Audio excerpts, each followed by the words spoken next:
Hi, Barbara. It's good to see you again today. How are you doing? You too. I'm doing fine. Okay, good. I pulled this out so we could go over it's kind of a little bit of an uncomfortable topic. But however, this is really just for you and for your information and just to educate you on some of the risks, risks for disease and practices. This is actually not for anybody but you. I'll actually shred this as soon as I'm done with this. It's just a way and a tool for you to understand some of the risks.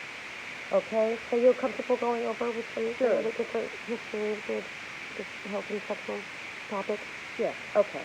All right, so I'm going to do this. I'm going to give you 10, and we're going to start here with the health status and history.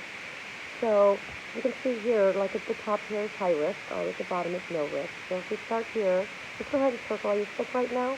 No. Okay, chronic illnesses, hep C, No. diabetes, other any illnesses at all? No. Malnourished? No. Alcohol and drug use? Some alcohol. Okay. Okay. Yeah. Any current tobacco? Not current. Okay. Is stress? Yes, very much so. Very stressed. Okay. Are you pregnant? No. Okay. Consider yourself healthy? Somewhat. Yeah. Somewhat. Okay, just do a half circle then. Yeah, half circle. Okay. That'll work. Okay. So now we're going to go, body fluid exposure. Once again, we're still at the no risk. We'll start at the bottom going up.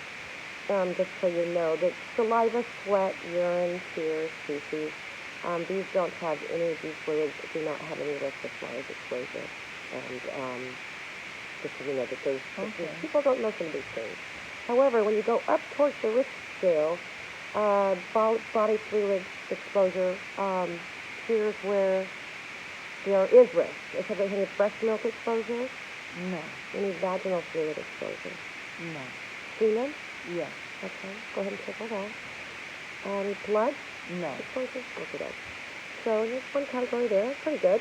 And now if we go to how you were exposed, now we'll do the same thing again. We'll start here at the bottom where we have the no risk.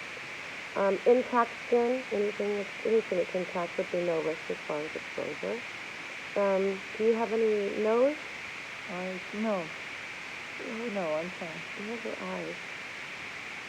As far as it's very, very low.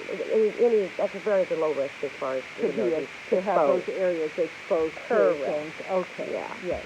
And then going up a tiny bit more. Do you have any tattoos or piercings that you might have had done in a place that wasn't accredited? I have a couple of piercings, but they were pretty clean. Clean in a studio or in an environment, not at home or in prison or anything. No. Okay, good. As long as it was clean. And have you had contact with circumcised penis? Sure. Okay. Yeah. Okay. Go ahead and circle that. Okay. Now you can see if we're going up. The uncircumcised penis has a little higher risk. Have you had any exposure to an uncircumcised? I don't believe so. Okay. What about oral sex? Yeah. Okay. Go ahead and circle that. Any exposure to break in the skin or trauma where you might have been exposed? Yeah, no. Okay. Not that I'm aware of. Okay. And then getting up to the more higher risk, any vaginal sex? Yes, I circle that one. Anal sex? No. Okay. And what about any injections? No.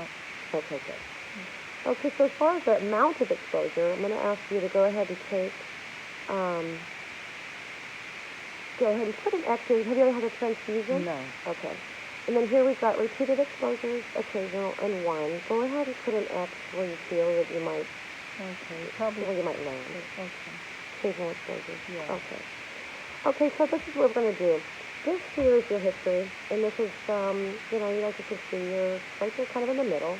And we can't do anything about that, though. But I really want you to be aware of these are some of the ways that they're higher risk and how you can help yourself. Mm-hmm. So going forward, we can be somewhat more educated and kind of going forward, be much more aware of how you can protect yourself. Mm-hmm. So once again, if you're in this, so starting again at the no risk, of course, such as far as sexual activities go, masturbation and abstinence would be the absolute safest way to go. Would you agree? Absolutely. Yeah. And then sexual activity that doesn't exchange bodily fluids, that would be still on the prettiest safe side, but just so you know, going back up the scale. Mm-hmm. And then using barrier protection, condoms, dental glands, and Glad wrap, that would be still pretty effective using the barrier protection. And also reducing the number of sexual partners. of course. I mean, that makes common, we Yeah, just that is remember. common sense. Yeah, we just reduce that and be aware. And as I think as some people don't know, as far as you can see, we're going up towards the top of the ineffective scale. Um, Due to contrary belief, withdrawal isn't a way to. It's still risky. There is still what they call pre-cum that comes out before ejaculation. So that withdrawal or pull-out method is, as you can see, not very effective. So going forward, just be aware of that. And judgment, impairing, and drug use. I think the best way we can talk about that is pre-plan. And it's kind of hard. Our judgment is very impaired when we're using, when we're drunk. Yeah, definitely. So maybe if you think before that you potentially could be having sex, be prepared and be aware and practice as safe as you possibly can. And then again, no barrier protection is the most ineffective. That's where we get in trouble. Yeah. And a lot of people aren't aware that juicing is not safe. It's not recommended. It is not any way to reduce any type of risk. And it's highly recommended that women do not juice. Their bodies are made to cleanse their own cells. So juicing is not good. I think our mothers taught us that it was. So no more. Now, as far as drug use practices go, let's start again. If the most effective way, of course, abstaining from needle use. It's the same. Once again, only if you use needles, please only use new needles. New is the very most effective way. Use your own rig. And disinfecting needles, as you can see, is not very effective. It's kind of climbing up the It's climbing up the start, yeah. for sure. So not even disinfecting it, it leaves you at risk. And then once again, even with the judgment and impairing with drug use again, drug use practices, your judgment really is impaired. Best case again, pre-plan. Do the best you can to be aware of these things. And when you see here at the very top of the scale, the most ineffective, sharing paraphernalia, straws, pipes, needles, screens, cotton. Just basically don't care. Top of the risk scale.